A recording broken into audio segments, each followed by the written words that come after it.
guys, it's Hood Cubing here, and today I'm going to teach you how to take apart your Rubik's Cube and then put it back together. First I will teach you how to take the cube apart. To skip past this part, go to this time in the video and that will go straight to putting it back together.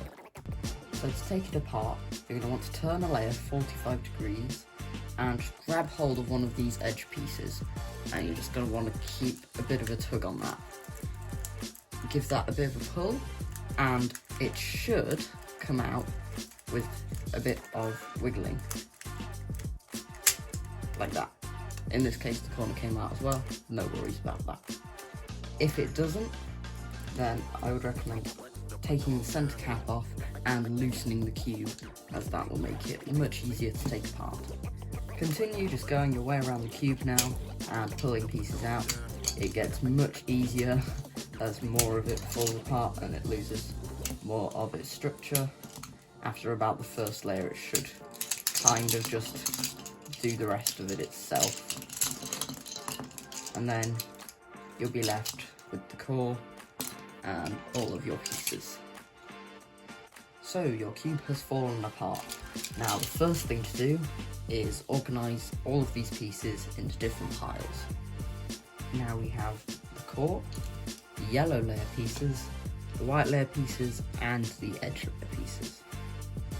Personally, with a magnetic cube, I like to assemble the layers before attaching them. So if you just take the pieces that are meant to go together and literally just stick them together, if your cube is magnetic, they will just stick together. And I just find that helps to keep me a bit more organised, and for some reason just makes putting it together a bit more fun.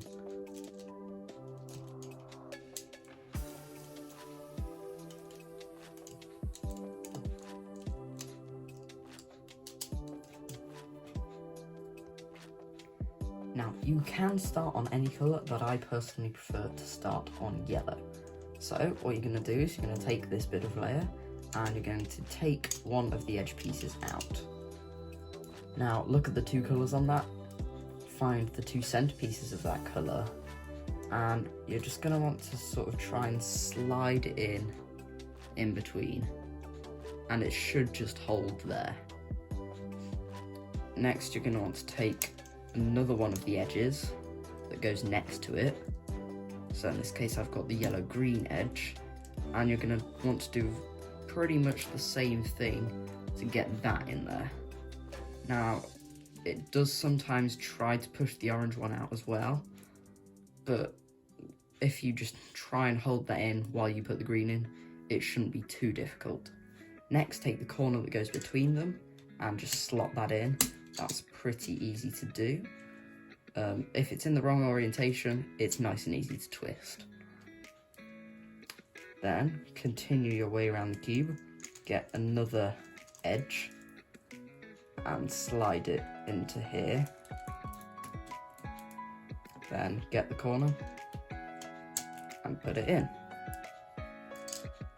Now after the third one, the cube will warp a bit and look really bad. Don't worry about that.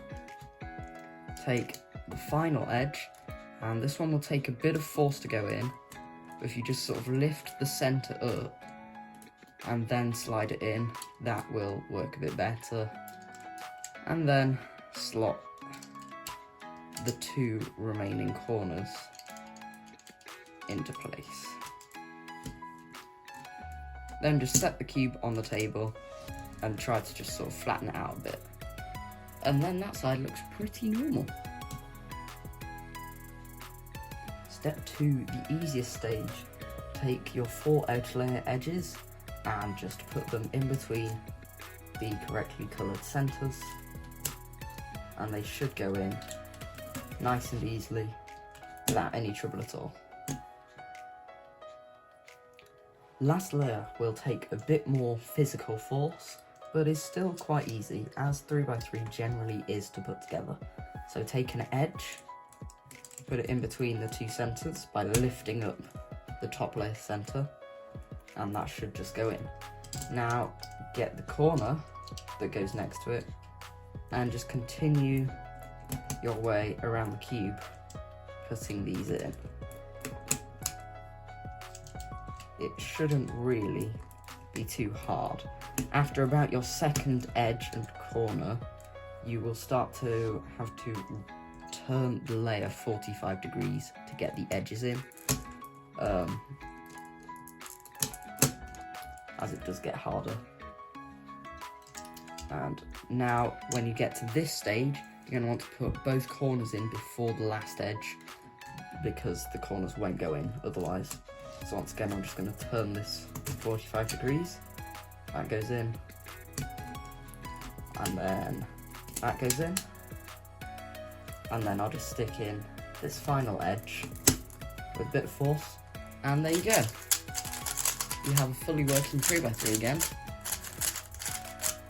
and you're all good.